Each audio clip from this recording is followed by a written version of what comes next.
This marathon bout remains one of the most unique and historic events in boxing history, standing as a testament to an era of raw, unregulated competition. It highlights the unimaginable grit and determination of 19th-century fighters who risked everything for the love of the sport. Beyond its physical toll, the fight reflects the cultural significance of boxing during a time when the sport was both celebrated and controversial, a stark reminder of the sacrifices made in pursuit of glory. Andy Bowen was the epitome of a working-class hero, a fighter whose grit and determination captured the hearts of the people of New Orleans. Born and raised in the city, Bowen's life reflected the struggles and resilience of the everyday man. By trade, he was a laborer, working demanding jobs that required strength and endurance. Bowen worked in the cotton fields, metal shops, and even unloaded banana boats at the port, performing the kind of back-breaking labor that shaped his physical toughness. But it wasn't just his hard work that made him a local favorite. It was his incredible stamina and relentless heart in the boxing ring.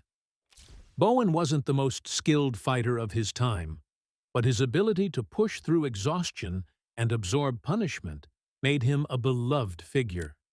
He earned a reputation as a man who simply wouldn't quit, no matter the odds.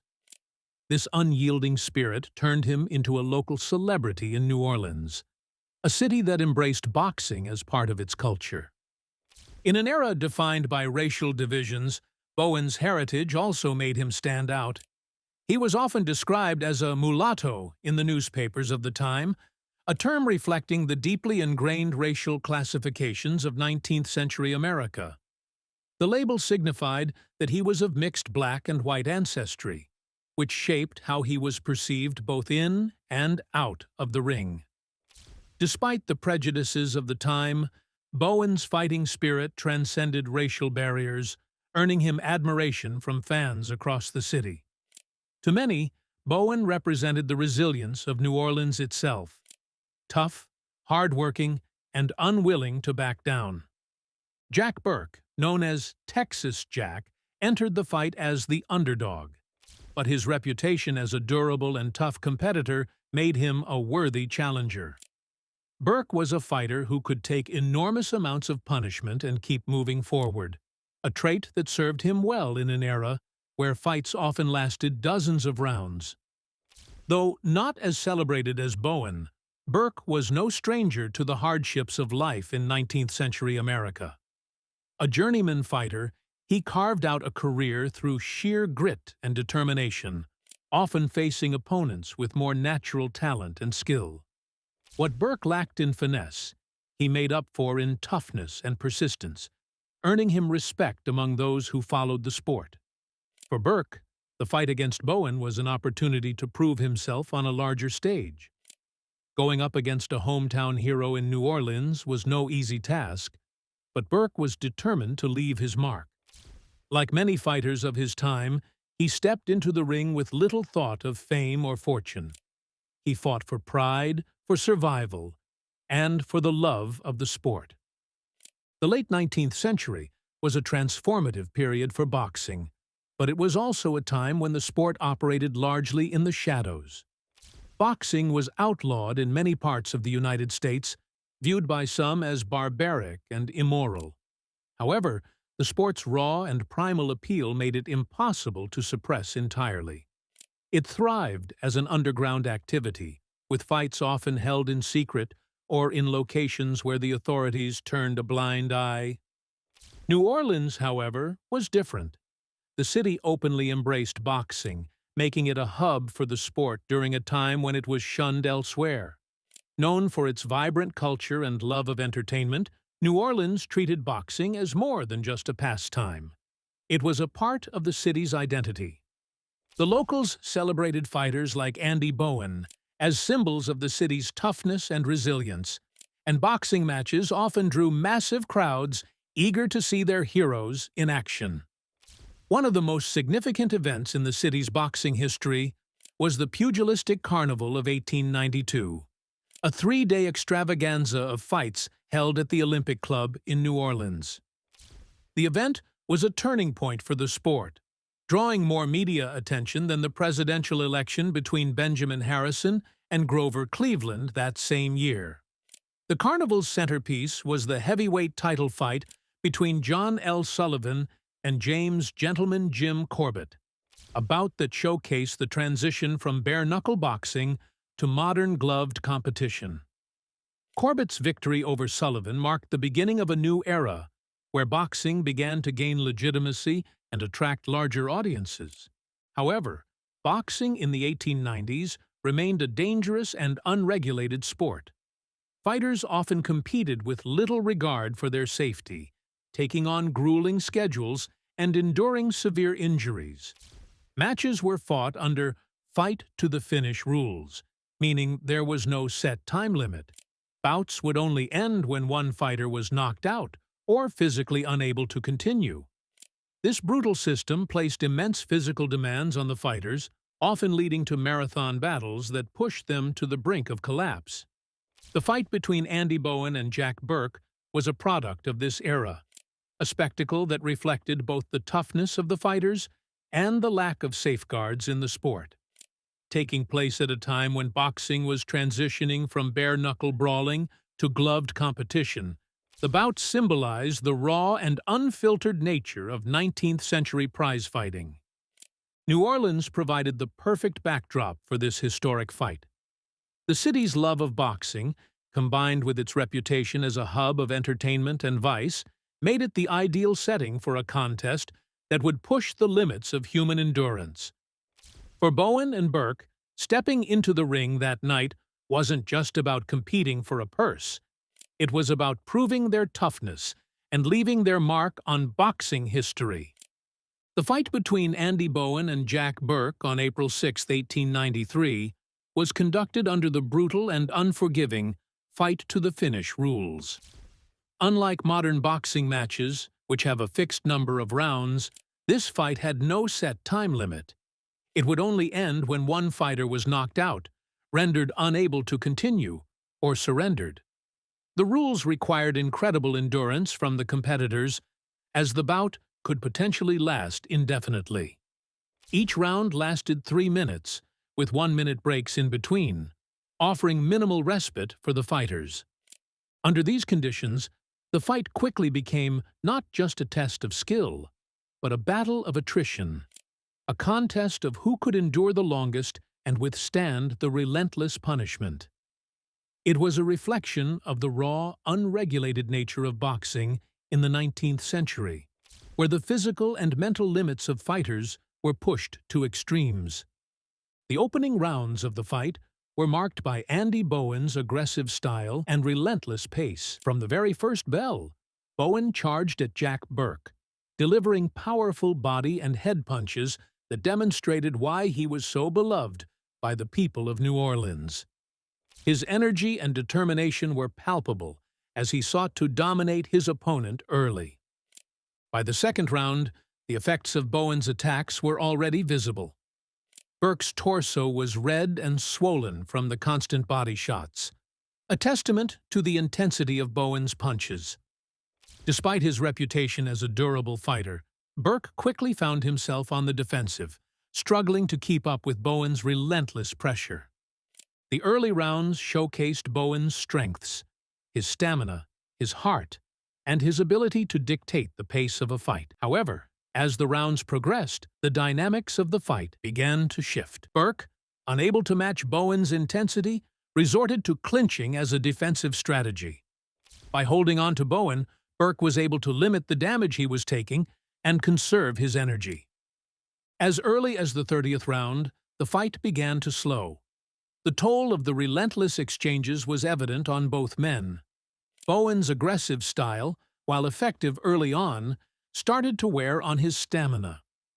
Meanwhile, Burke's strategy of clinching turned the bout into a grueling, grinding battle. The pace of the fight dropped significantly, with much of the action devolving into prolonged grappling. The 30th round provided one of the first major moments of the fight. Bowen managed to knock Burke down, landing a clean shot that sent his opponent to the canvas. The crowd erupted, sensing that the end might be near.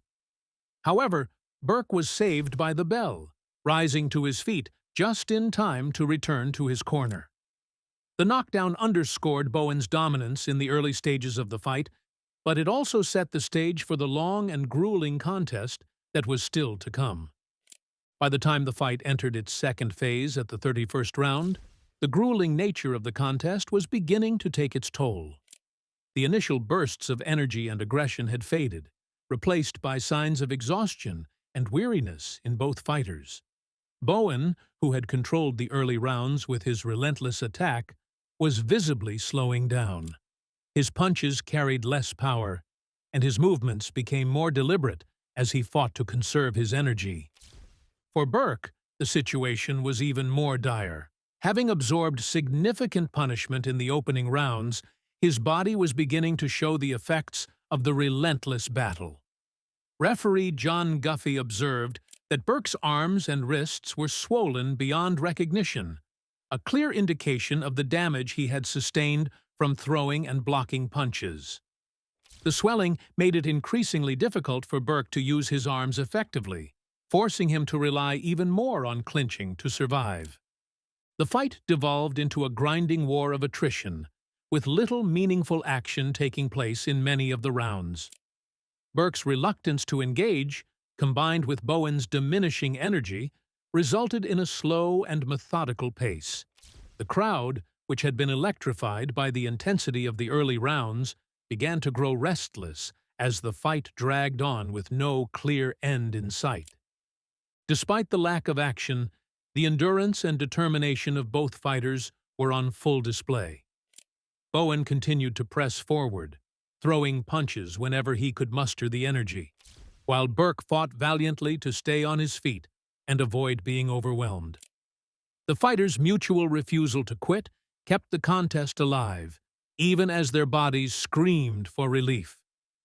The referee, recognizing the toll the fight was taking, paid close attention to the fighter's condition. He noted that Burke's swollen arms and wrists were becoming a serious issue, but Burke refused to give up.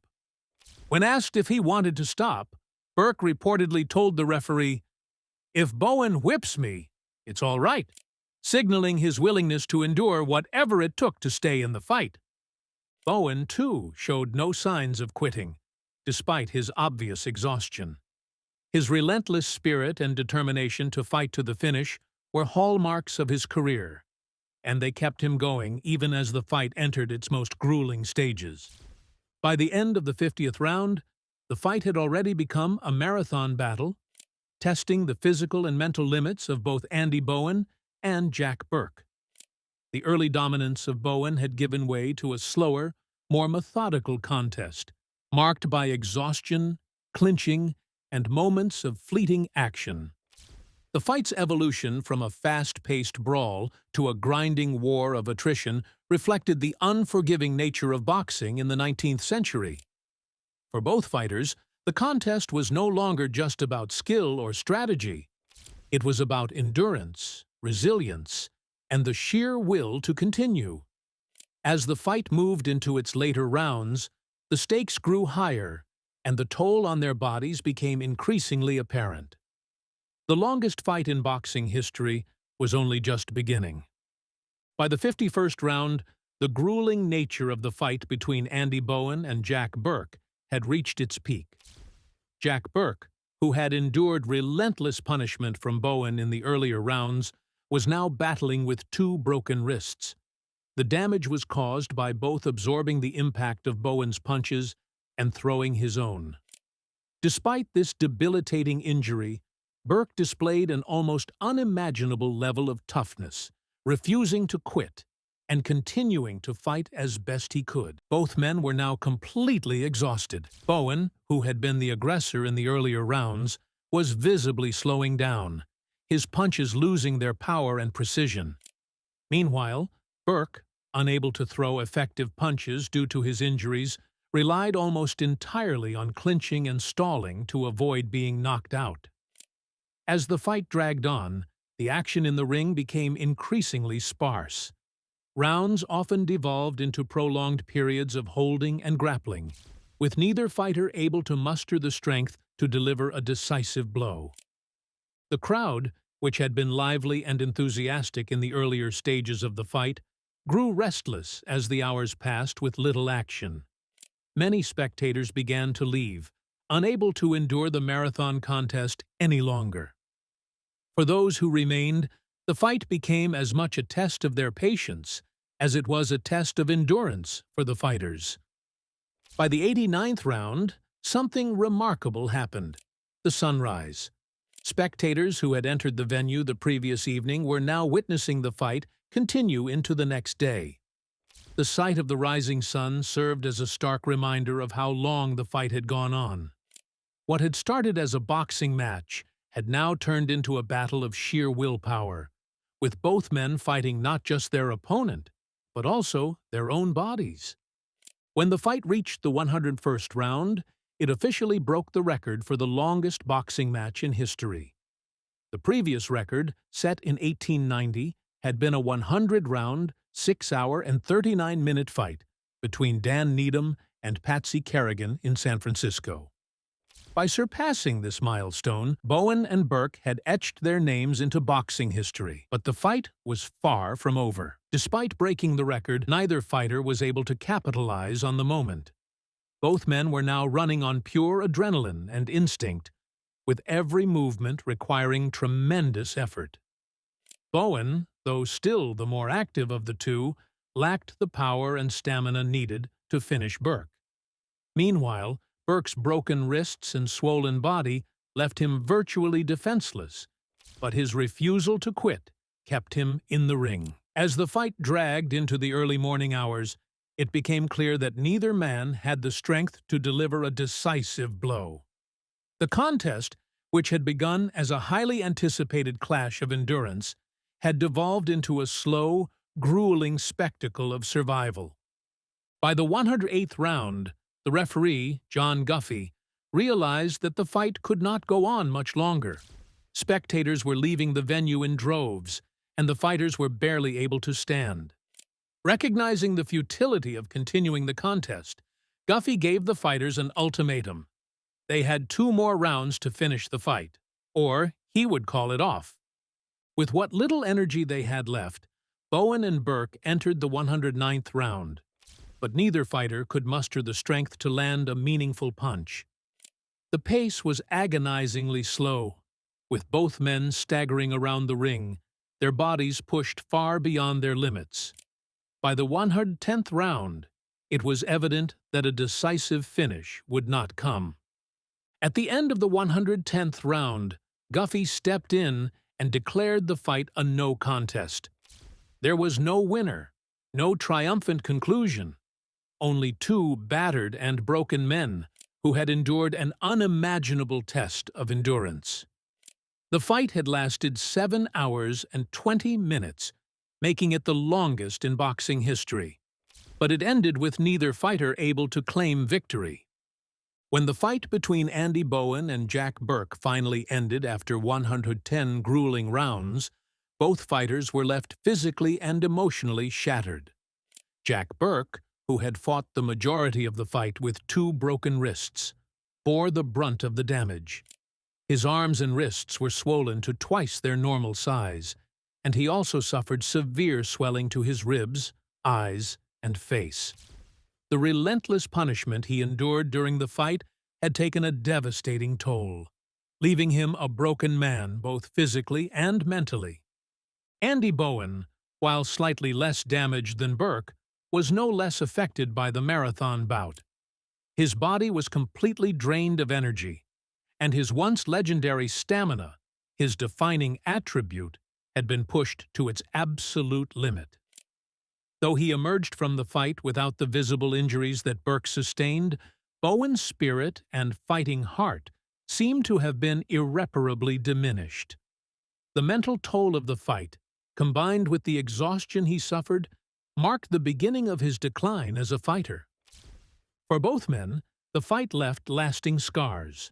The 110-round battle was as much a test of survival as it was a competition, and neither fighter emerged unscathed. What had begun as a highly anticipated bout devolved into a grueling war of attrition, leaving two broken warriors in its wake. To add insult to injury, the fight's conclusion brought no immediate financial reward for the fighters.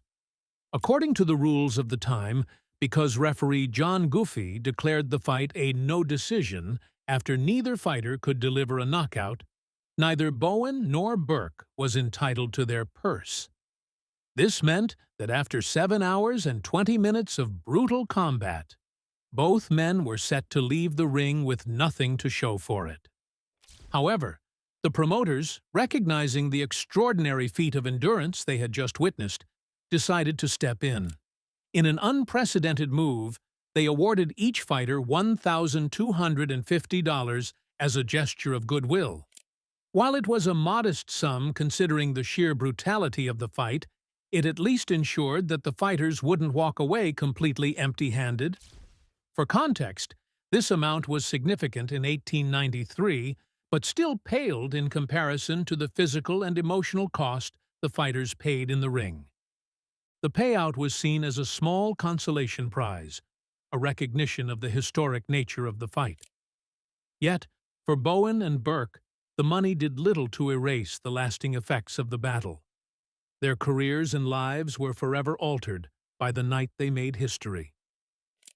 For Andy Bowen, the 110-round fight marked the beginning of a tragic decline. Though he was a local hero in New Orleans and had built his reputation on his incredible stamina and heart, the fight took more from him than it gave. Bowen's legendary endurance had been pushed beyond its limits, and he was never the same fighter afterward. While he continued to compete, Bowen's performances began to falter. The damage to his body and spirit became evident in subsequent fights, and his career spiraled downward. His decline culminated in a fight against George "Kid" Levine on December 14, 1894. Levine, a far more skilled and technical fighter, easily outclassed Bowen. In the 18th round of the fight, Levine feinted a right hand before landing an elbow and a final right-hand punch to Bowen's jaw. Bowen fell unconscious to the canvas, which lacked any padding, and hit his head violently. Spectators initially thought Bowen had broken his neck.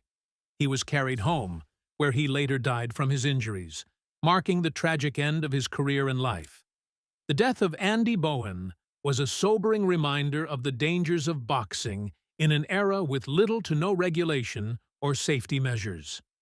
For New Orleans, the loss of their beloved fighter was a devastating blow.